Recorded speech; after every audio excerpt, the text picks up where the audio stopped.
नमस्कार, the kitchen या चॅनलवर आपले स्वागत आहे। आज आपण बघणार आहोत व्हेज बिर्याणी। त्यासाठी लागणारे साहित्य आपण घेतलेले आहे। यामध्ये तुमच्याकडे ज्या काही व्हेजिटेबल असेल त्या घ्यायचे आहे। त्यासोबत आपण पनीर टाकू शकता, सोयाबीन टाकू शकता। तर एका भांड्यात बटाटे, सोयाबीन, शिमला मिरची, फ्लावर, वांगी, कोबी ज्या काही व्हेजिटेबल कट केलेला आहे त्या आपण यामध्ये टाकणार आहोत। बीटरूट टाकलेला आहे, पनीर टाकलेला आहे आणि आलं लसूण पेस्ट यामध्ये जाणार आहे। त्याच्यानंतर दही आपण टाकणार आहोत। मसाल्यांमध्ये व्हेज शाही बिर्याणी मसाला यामध्ये जाईल। त्यानंतर काश्मीरी मिरची, गरम मसाला आणि चवीनुसार मीठ या पद्धतीने टाकून झाल्यानंतर एकजीव करायचा आहे आणि झाकायचं आहे। बासमती तांदूळ आपण अर्धा तास भिजत ठेवलेले आहे। आता आपण फोडणीची तयारी करणार आहोत। यामध्ये कढईत आपण तेल टाकलेलं आहे, त्यामध्ये खडे मसाले टाकून घेणार आहोत।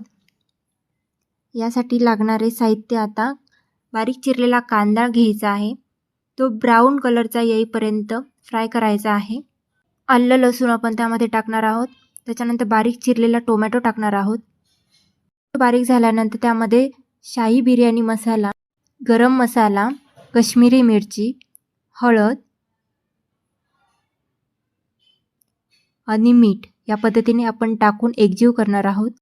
त्यानंतर बटर यामध्ये टाकणार आहोत आणि ज्या मिक्स केलेल्या व्हेजिटेबल होत्या त्या आपण कढईमध्ये टाकून थोडं पाणी टाकून त्या वाफायला ठेवणार आहोत। आता आपण भातासाठी पाण्यामध्ये मीठ, त्याच्यानंतर खडे मसाले या पद्धतीने टाकणार आहोत।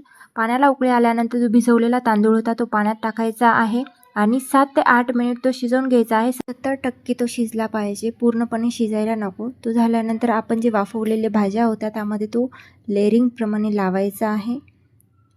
कारण आपण भाज्या 10 मिनिट शिजवल्या आहेत, आपण पूर्णपणे शिजवल्या नाही आहेत। अशा पद्धतीने झाल्यानंतर त्यावर एक ताट ठेवायचा आहे। आपण 10 मिनिट ते तसेच ठेवणार आहोत। 10 मिनिट झाले आहे, त्यावरचा ताट काढलेला आहे। या पद्धतीने छान आपली बिर्याणी तयार आहे। त्यामध्ये कोथिंबीर वगैरे घालून आपण सर्व करू शकतात। धन्यवाद।